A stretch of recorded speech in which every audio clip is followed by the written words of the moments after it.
Apakah hukum solat tarawih pegang Quran? Semua jenis solat boleh je pegang Quran. Okey, melainkan solat yang tidak perlu kepada pegang Quran ialah solat jenazah. Kerana solat jenazah orang baca Fatihah, semua orang ingat.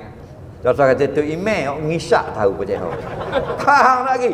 Kalau semayang lain pada jenazah seperti semayang sunat tarawih, ada bacaan surah yang panjang. Sahabat Nabi ada yang baca tengok mushaf, ada yang baca hafal di dada. Mana yang boleh? Dua-dua boleh.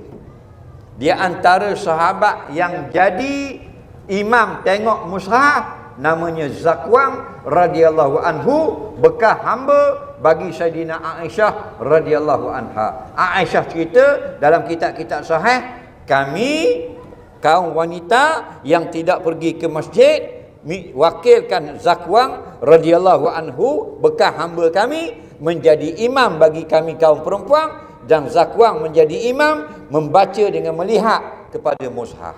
Faham?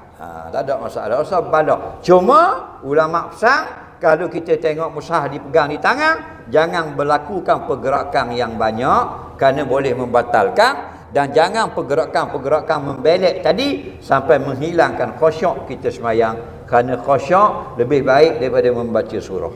Faham? Soalan seterusnya,